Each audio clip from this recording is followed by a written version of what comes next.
자금 관리 체계가 가장 엄격해야 될 시중은행에서 600억 원대 대형 횡령 사건이 발생해 큰 충격을 주고 있습니다. 금융소비자연맹 강형구 사무처장 전화 연결해서 이야기 들어보겠습니다. 사무처장님 안녕하십니까? 예, 안녕하세요. 정말 충격적입니다. 게다가 4대 시중은행 중 하나고 그것도 지점이 아닌 본점이고 심지어 금액조차도 600억이라는 정말 상상할 수도 없는 거액의 횡령 사건인데 게다가 또 10년 가까이 아무도 몰랐고요. 자, 먼저 사건 개요를 좀 설명을 해주시죠.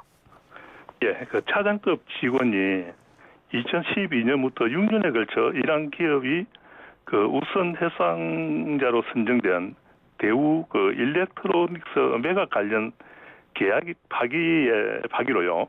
그 투자자 정부 간 그 소송에서 패소 하에서 그 이란에 지급할 배상금에 포함된 계약금을 그 세 차례에 걸쳐 614억 원을 그 횡령한 사건입니다. 예, 그 기업 구조 개선 업무를 담당하면서 해당 그 계좌 관리 업무까지 하는 직원이 거액의 자금을 이동하였는데도 아무도 몰랐던 것은 내부 통제 시스템이 전혀 작동하지 않아 방치한 것으로밖에 이해가 안 됩니다. 예, 맞습니다.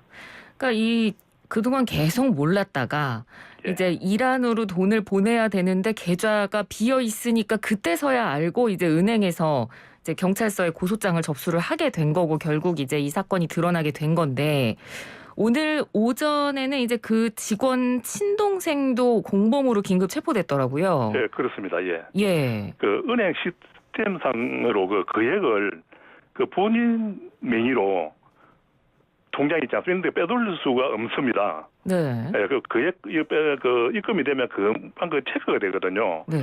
그렇기 때문에 아마 자기가 가장 그 믿을 수 있는 그 친동생을 이용해가지고 그 이 횡령금을 예보를 빼돌린 것 같습니다. 그래서 이제 피의자는 그 횡령금을 그 보도에 놨듯이 파생 상품에 전액 투자해가지고 손실을 봤다고 주장하고 있지 않습니까? 네네. 이 많은 금액을 그렇게 했다고 또 믿기도 어렵고요. 아마 일부 자금 은닉을 했을지도 모르겠습니다. 아, 그렇군요. 그 동생은 그럼 우리은행 직원은 아닌 거죠? 그렇습니다. 예. 방금 말씀해 주신 대로 자금 관련 통제가 가장 엄격해야 될 제1금융권 은행에서 직원이 내부 횡령을 했다. 진짜 소비자들 충격도 정말 상당한데 은행권에서 물론 은행 금융사고가 간간히 있긴 했습니다만 금융사고로서는 드물만큼 큰 액수죠. 네, 그렇습니다. 직원 개인이 횡령한 금액으로는 규모가 가장 큰 것 같습니다. 그 기존에 그 2005년도에요. 그 시리 그 횡령 사건이 있었는데요. 그는 국민은행 조은에 합해가지고 850억 원이었거든요. 네. 그렇지만 그 이후는 이제 가장 규모가 큰 것 같고요. 그리고 금융당국 자료에 의하면 지난해 그 은행에서 발생한 금전 사고를 보면요. 이 사기가 8건인데 6억 8만 원. 그다음 배임이 3건인데 41억 9천만 원이고요. 횡령 유용 등 16건인데 67억 6천만 원 등이었습니다. 이처럼 그 은행 금전 사고 규모는 단일 건이나 학계로 보나 많아야 한 수십억 정도인데요. 네. 이건 정말 그 규모가 큽니다. 예. 그러니까 이번 우리은행이 600억 원 횡령 사건을 보면서 아마 얼마 전에 있었던 비슷한 사건 떠올리시는 분들도 계실 겁니다. 오스텝 임플란트 횡령 사건. 근데 이 건하고 좀 방식이 비슷한 걸로 보기도 하더라고요. 어떤 방식이 어떻게 비슷한 건가요? 그 오스템 임플란트는 회계 담당 팀장이 8차례에 걸쳐서요. 그 2,215억을 횡령한 사건인데요. 네. 이 수법이나 그 사건이 일어난 배경들 보면 거의 좀 유사한 면이 많이 있습니다. 예, 공통점은요. 이 단기간에 큰 돈을 벌려고 주식이나 파생 상품에 투자한 것입니다. 네. 그럼 이런 사건이 일어난 이런 요인을 보면요. 내부 직원의 그 회계를 그 비리를 감시하는 이런 그 시스템에 전혀 작동하지 않았고요.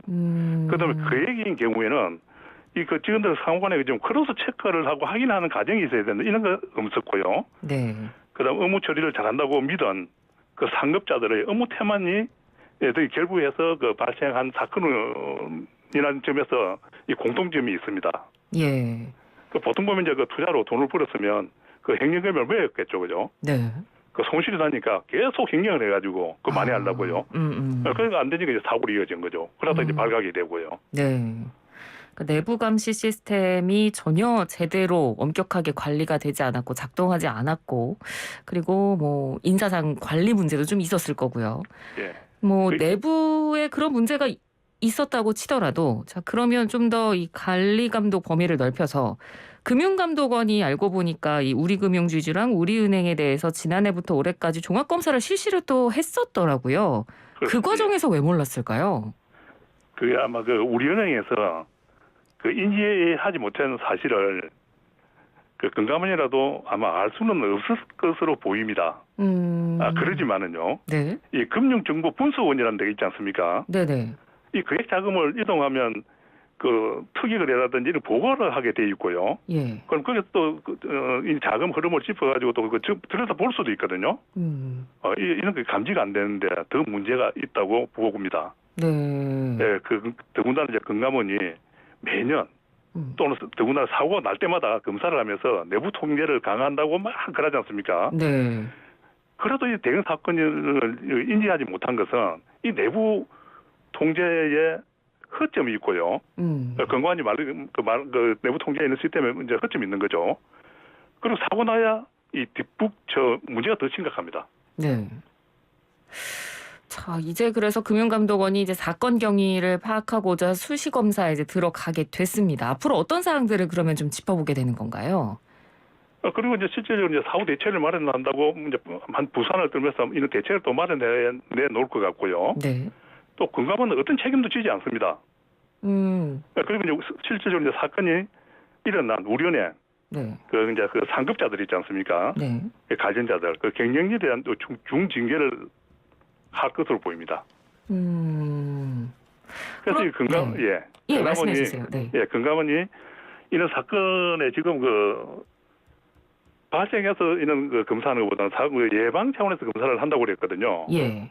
예방하는 차원에서 아까 제가 말했던 정보분석원이라든지 여러 가지 시스템이 있습니다, 그죠? 네. 이런 걸 좀 들여다보고 보면 이 감지가 될 수 있는데도 전혀 알지 못한 것은 그 어떤 특정 사정이 있을 수 있습니다만은 그런 사건이 터져야 인지되는 것 자체가 문제가 있습니다. 네. 이런 사건이 일어나지 않게 사실 예방하는 것도 금융감독원의 역할인데 이 사건이 이제 이렇게 어마어마하게 크게 터지고 나서 이렇게 검사를 한다는 부분은 좀 아쉽게 느껴지긴 합니다. 어쩔 수가 없이. 그러면 이 횡령을 한 사람들, 그 직원과 이제 지금 공범죄로 긴급 체포가 된 직원의 동생, 이 두 사람은 어떤 처벌을 받게 되나요? 그 업무상한 그 횡령죄를 범한 자는요, 이제 특정 경제 범죄 가중 처벌에 의해서요, 네. 그 범죄 행위로 인한 이득액이 50억 이상인 때는 무기 또는 5년 이상의 유기징역으로 가중 처벌을 받습니다. 그럼에도 이게 지금 5년 이상이 받는 게 있지 않습니까? 네. 이게 낮다고 좀 보거든요. 이 횡령을 좀 높이고, 네. 이런 그 횡령이라든지 사건을 일으키면 평생 그 수인 생활을 할 수 있고요. 그 집안이 폐가 망신한다는 인식이 되게끔 그 행벌이 좀 가중되어야 되는데, 네. 그 경제 사범들은 그 수인 생활을 하면서 거의 대부분 그 모범수가 됩니다. 감형이 되고요. 네. 이는 횡령이 감형이 될 수 있고요. 네. 횡령보다 빠른 시일에 수감 생을 마감하고 놓을 수가 있거든요.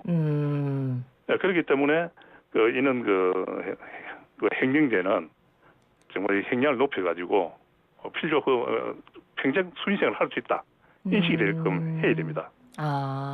그러니까 금융범죄가 일어났을 경우에는 이게 처벌 수위 자체도 그리 높지 않고 받는다고 하더라도 이제 중간에 좀 감형될 가능성도 있고 그런 부분을 지금 지적을 해주시는 거죠. 그렇습니다. 예. 근데 또 문제는 그겁니다. 횡령금이 워낙 어마어마하다 보니까 이게 과연 회수가 가능한가요? 그 피의자의 그 주장처럼 파생 상품에 투자해서 전액 손실을 봤다 그러면요. 네. 이거 투자 자금을 예치한 증권사는 이게 횡령금이라 몰랐을 거 아닙니까, 그죠? 예. 그리고 그게 책임을 물을 수도 없고요. 그리고 거기에서 이득을 본 사람들은 더구나 네. 더 모르기 때문에 해소할 수 있는 방법이 없다고 봅니다. 그렇지만은 자기들이 그 투자는 이 파생 전액을 투자했다 하더라도 잔액이 남아 있을 수 있고요. 예. 또 일부 자금은 그 은닉을 했기 때문에 할 수 그 가능성이 있습니다. 그러니까 그 자금을 끝까지 추적을 해가지고 해소해야 된다고 봅니다. 은닉 자금이 있을 수 있으니까 그 부분을 이제 집중적으로 좀 조사를 해봐야겠네요. 그렇습니다. 예. 자, 어찌됐건 이번 이 대규모 횡령 사건 때문에 이 우리금융이라는 이 금융회사 자체가 가지는 어떤 브랜드 이미지도 크게 실추가 될 것 같고, 우리금융이 이제까지 ESG 경영을 누누이 강조했습니다만 이 강조한 부분조차도 약간 부끄러워지는 그런 상황이 된 것 같은데, 앞으로 어떻게 좀 전개가 될지 보시나요? 그 우리은행이 그 사회적 책임이나 내부 통제 등으로 기업 가치를 제고시키기 위해서요. 이번에 그 사회 이사로 ESG 그 전문가를 영입을 했습니다. 네. 그 이번 그 횡령 사고 이제 발생은 이 내부 통제 시스템에 그 문제점을 노출했지 않습니까? 네. 그렇게 내부 통제 시스템에 또 들여다봐야 되고요. 또 경영진이 금융당국으로부터 징계를 받을 수 있기 때문에 그 ESG 그 경영 차질이 불가피할 것 같습니다. 네. 근데 앞으로 이런 일이 사실 일어나지 않도록 이번 사건을 좀 단추 삼아서 좀 재발 방지 대책을 잘 마련하는 것도 중요할 텐데, 뭐 우리금융 내부적으로도 그렇고 전체적인 어떤 뭐 금융사들이 다 한번 좀 점검해봐야 될 필요가 있을 것 같거든요. 그 부분과 관련해서 좀 끝으로 조언을 주신다면요. 그 일단 은행 업무는 이 내부 통제 시스템에 뭐 계속 강조를 하지 않습니까? 네. 내부 통제 시스템은 뭐 그 허점이 보이게 안 되게끔 그 철저히 그 통제되게끔 해야 되고요. 그다음에 제가 보고는 근무 기간이 좀 해이된 것 같습니다. 근무 기간이요. 예. 예. 그 근무 기간이 해이 좀 그 기간 좀 바로 잡아야 될 것 같고요. 네. 그럼 금융업에 종사하시는 분들은 정말 대부분들은요, 그 뭐 이런 투철한 직업 윤리를 가지고 금연 성실하게 근무를 하고 있습니다만은 꼭 이 몇 사람들이 이런 그 꾸중을 일으켜 가지고요, 그 금융의 신뢰를 그 떨어뜨리기 때문에 예. 그 이런 그 내부 이 순환 근무 있지 않습니까? 뭐 일 잘한다 해가지고 특정 업무에 뭐 계속 그런 거 시키는 것보다는 계속 그 순환 근무를 시키고 그러면 그 이에 그 상급자들은 어떤 업무든지 확인하는 절차를 있는 과정을 꼼꼼히 들여다보고 확인하고 네. 그럼 그 1억 이상이요 적은 금액이라도 이거 예부로 그 자금 이동이 되는 거 있지 않습니까? 예. 이거는 상호 결제할 수 있게끔 이런 시스템을 확립을 해야 된다고 봅니다. 네. 특히 이제 더군다나 본부 부서예요. 네. 그렇죠. 예. 알겠습니다. 오늘 말씀 잘 들었습니다. 고맙습니다. 예, 감사합니다. 네, 지금까지 금융소비자연맹 강형구 사무처장이었습니다.